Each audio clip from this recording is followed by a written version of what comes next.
Alright, so here's what a budget may look like. This is just random and anonymous.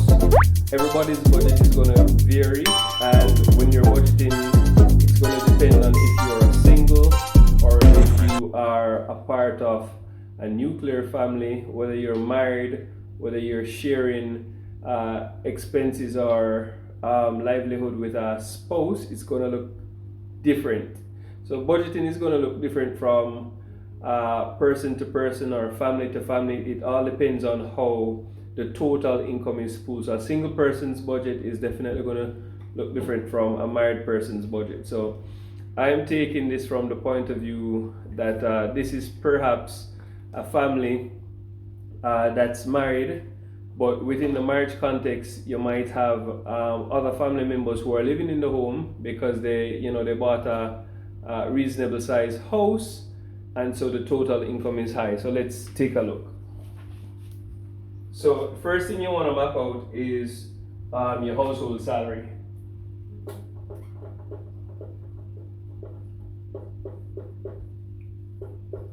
What is the total income that comes into the house that you live into?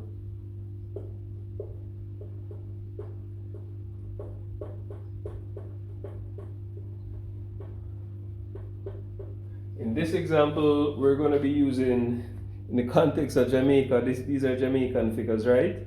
And as I said, this is total income of 3 persons contributing.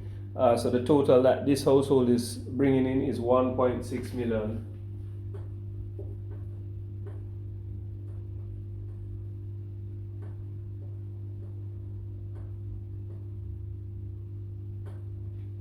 All right.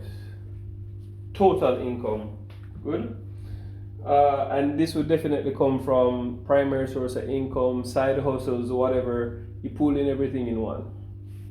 Okay, so now we're looking at money out.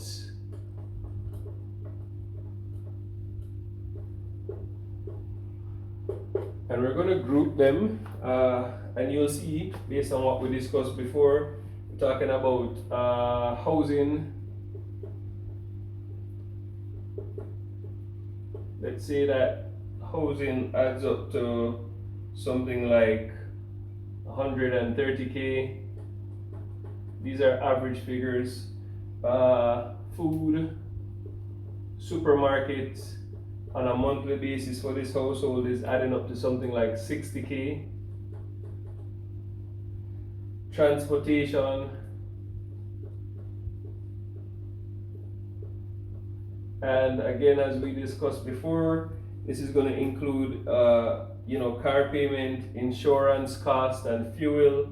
So, and it depends on how many vehicles you have. So in this case, let's say that there are 2 vehicles, so that's 2 car insurance, and that's twice the amount, I guess, that has to be bought based on the transportation needs of each individual owning the car. So let's say that motor vehicle alone is taking up about 250K. Right. And of course, how we arrived at this figure is that yes, car insurance is paid once a year. However, whatever the yearly figure is for the car insurance, it has to be accounted for. So let's say that 512 is 60. So let's say car insurance is $60,000 per year. So that means that every month car insurance is really $5,000, and we roll it into this figure. So the monthly payments on car insurance per se would be rolled into that, just to let you know for the viewers. Of course, utilities coming up to just about approximately, let's say 60K. And let's say entertainment now. Okay, we love to be entertained.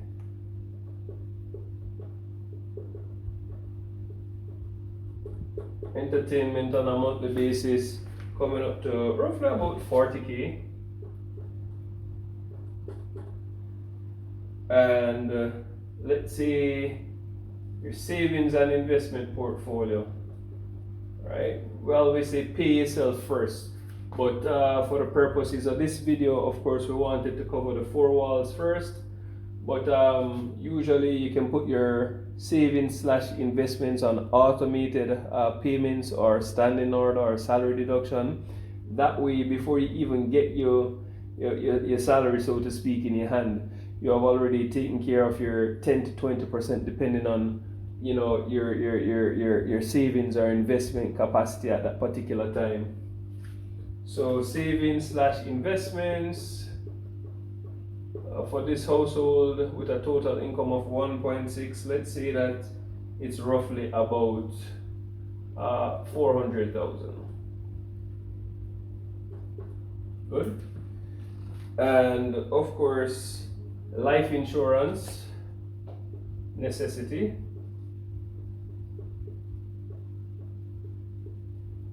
And your life insurance should aim to be at least 5 to 10 times your annual salary, and I'll go through that in another video to let you understand how much life insurance you actually need. So let's say that this household is paying roughly about 80, let's say about 90K per month on life insurance. And of course, loans,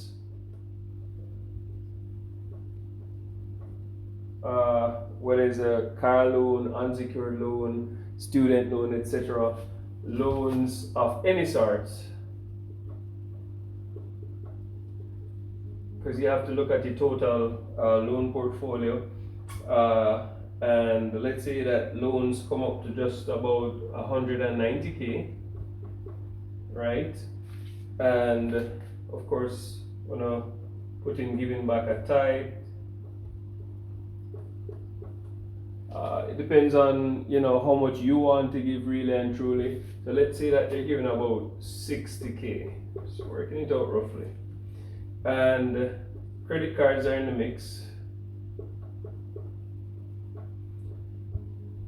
This generally falls under loans, but I wouldn't want to group it as a regular loan or unsecured loan, because the interest rates are different. It's a different type of tool, and you're able to clear the balance at your will. So want to have credit cards as its own little monster.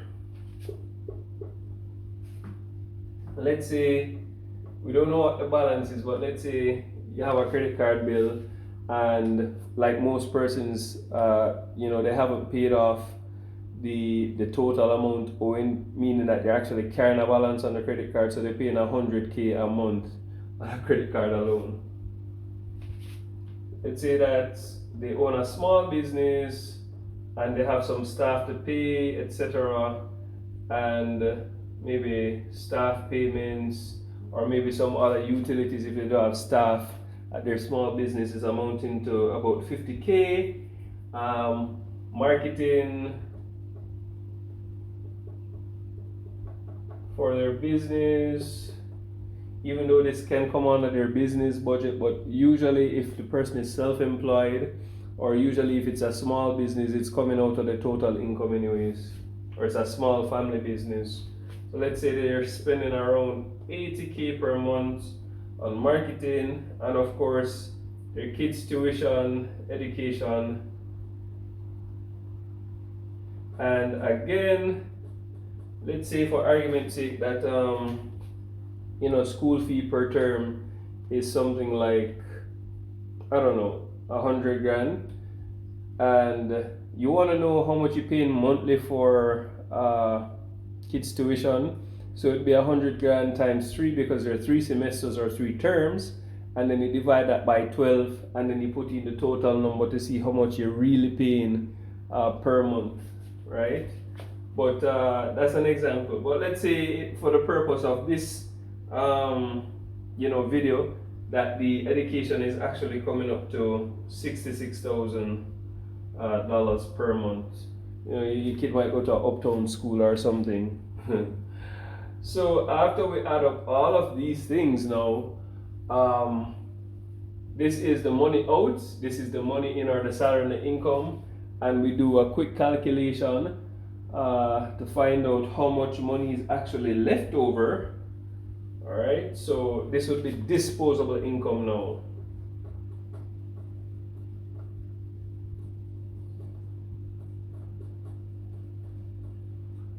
So the disposable income at the end of the month here is roughly about 90K.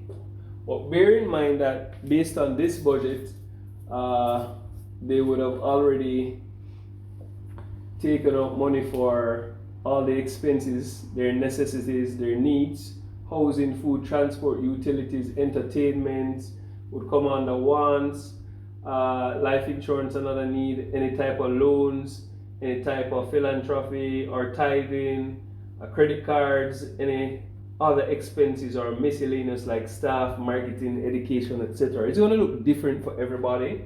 And after all of that is done, there's a disposable income of 90K. But what I want you guys to realize is whenever you're budgeting, this gives the clear picture of what your finances actually look like, so you can actually tweak it.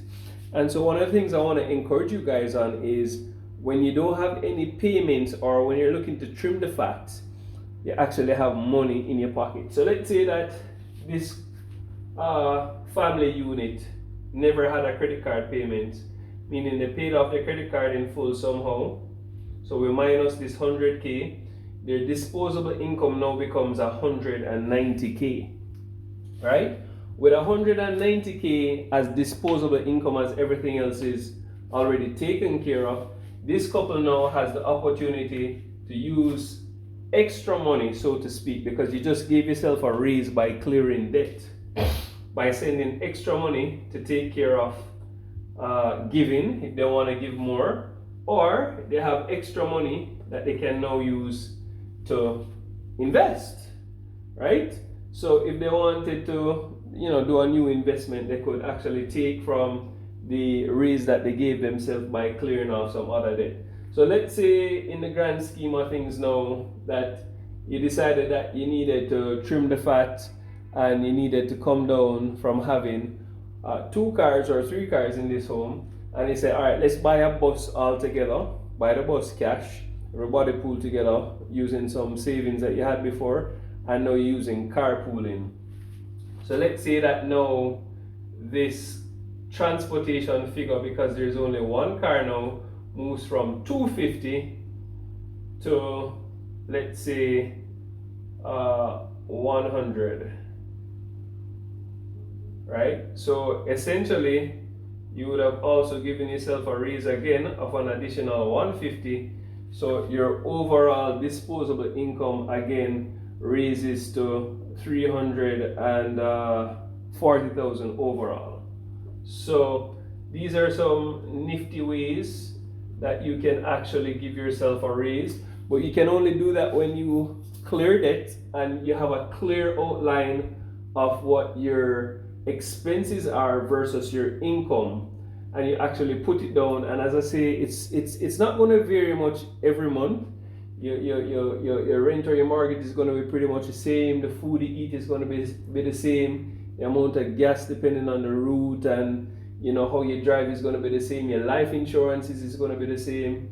Your savings and investments would vary depending on what's happening, and you'll have some fluctuations. You'll have emergencies that pop up that you'll need to take care of. Like let's say that, okay, transportation was 100K last month, but this month you need to service the car, so transportation becomes 140K. So right away you know that the disposable income down here becomes 300,000. So these are the ways that you mix and match, but you have to lay it out and have a written plan, have a written budget. So guys, thank you for sticking with me on this one. Over and out from your favorite financial advisor. Thanks for tuning in to the Money Talk Show. All right, respect.